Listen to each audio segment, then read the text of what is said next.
नमस्कार दोस्तों, क्या बीजेपी के पास छत्तीसगढ़ में कोई मुद्दा नहीं रहा? क्या किसान मजदूरों से जुड़ा कोई मुद्दा बीजेपी के पास नहीं है?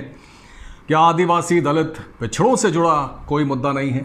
व्यापार और उद्योग के बारे में क्या उसके पास कोई बात नहीं? क्या राज्य के युवा महिला कारोबारियों से जुड़े भी कोई मुद्दे उसके पास नहीं हैं? तो क्या भारतीय जनता पार्टी को धर्मांतरण और सांप्रदायिकता इन दो विषयों में ही मास्टरी है? यह आरोप है छत्तीसगढ़ के मुख्यमंत्री भूपेश बघेल का। तो क्या सच्चाई भी यही है? इस पर आगे बात करेंगे, लेकिन इसमें दो राय नहीं कि छत्तीसगढ़ की पहचान एक शांति प्रिय प्रदेश की है। यहाँ के लोग अपने सीधे, सरल और मिलनसार व्यवहार और स्वभाव के लिए जाने जाते हैं। मुझे तो याद नहीं पड़ता कि छत्तीसगढ़ में कभी कोई बड़ा दंगा हुआ हो या आपसी सद्भाव बिगड़ा हो। ऐसे में जब कवर्धा जैसी घटनाएं होती हैं तो हैरानी होती है। क्या किसी एक धार्मिक रंग वाले झंडे को उतारने और दूसरे रंग का झंडा लगाने से बात इतनी ज़्यादा बिगड़ सकती है? कवर्धा के नाम से चर्चित कबीरधाम सांप्रदायिक सौहार्द के लिए जाना जाता रहा है। इस इलाके से कबीर पंथ के 4 आचार्य भी हुए हैं। कबीरधाम राज्य के पूर्व मुख्यमंत्री रमन सिंह का गृह जिला भी है। राज्य के वन मंत्री और प्रवक्ता मोहम्मद अकबर इसी इलाके से विधायक हैं। तो क्या जानबूझकर यहाँ का माहौल खराब करने की कोशिश की गई है? क्या छोटी सी बात को जानबूझकर इतना तूल सिर्फ राजनीतिक फायदे के लिए दिया गया, या वाकई प्रशासन और सरकार के भेदभाव के चलते मामला इतना ज्यादा बिगड़ गया कि बेकाबू हो गया? फिलहाल ये जांच का विषय है, लेकिन कवर्धा मामले पर कांग्रेस और बीजेपी आमने सामने हैं। लगातार बयानबाजी का दौर चल रहा है।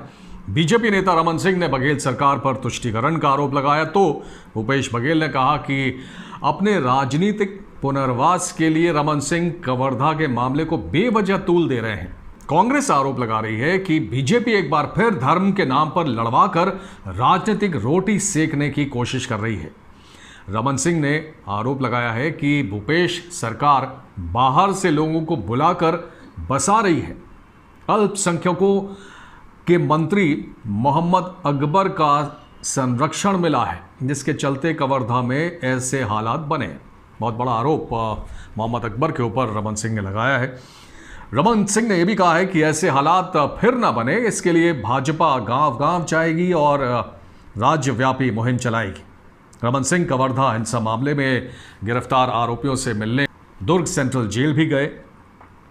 जाहिर है दोस्तों, बीजेपी कवर्धा मामले को शांत नहीं होने देना चाहती, ठीक वैसे ही जैसे कांग्रेस लखीमपुर खीरी मामले को शांत नहीं होने देना चाहती।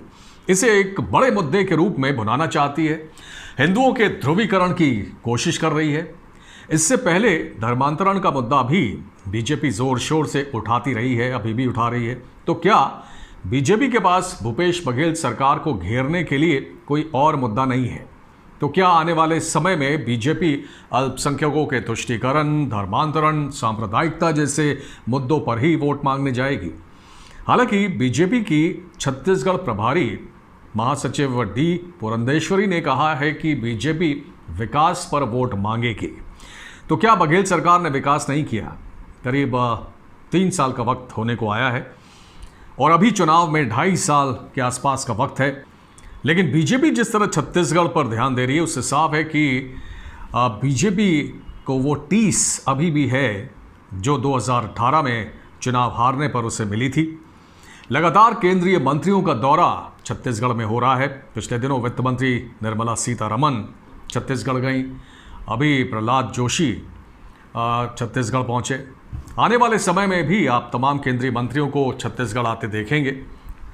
छत्तीसगढ़ जिस तरह का राज्य है, वहाँ केवल तुष्टीकरण और धर्म परिवर्तन जैसे मुद्दों पर चुनाव जीतना मेरे ख्याल में बहुत संभव नहीं है। अच्छा होगा बीजेपी सरकार की खामियों पर ध्यान देकर उसे उजागर करने की कोशिश करे, उस पर ध्यान लगाए। आदिवासी इलाकों में भी अभी जिस तरह का विकास होना चाहिए वैसा नहीं हुआ है। बेरोजगारों की अपनी समस्या है। तो बहुत सारे ऐसे मुद्दे हैं जिनको उठाकर बीजेपी अपनी ज़मीन मजबूत कर सकती है। 2003 में बीजेपी के सत्ता में आने के पीछे जो कारण था वो कांग्रेस सरकार का काम न करना था। और 2018 की बात करें तो उस समय आदिवासी, किसान, सरकारी कर्मचारी, बेरोजगारी के मुद्दे उठाकर कांग्रेस ने बीजेपी को उखाड़ फेंका था। 2023 में पीएम मोदी के चेहरे और केंद्र सरकार के काम की बदौलत बीजेपी को सत्ता मिल जाएगी, ये मुझे पॉसिबल नहीं लगता, क्योंकि लोकसभा और विधानसभा चुनाव में नजरिया और मुद्दे दोनों ही अलग होते हैं। पीएम मोदी का चेहरा जीत की गारंटी नहीं है, ये तो 2018 में छत्तीसगढ़ ने दिखा ही दिया है।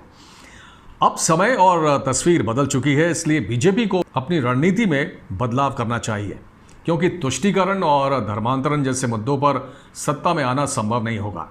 दोस्तों, आपको क्या लगता है, छत्तीसगढ़ में सांप्रदायिकता, तुष्टीकरण और धर्म परिवर्तन ज्यादा बड़े मुद्दे हैं, या विकास और किसान, युवा, महिलाएं, पिछड़े, आदिवासियों की समस्या और लोगों को बुनियादी सुविधाएं मिलना ज्यादा बड़े मुद्दे हैं? अपनी राय कमेंट सेक्शन में जरूर दीजिएगा। बहुत बहुत धन्यवाद।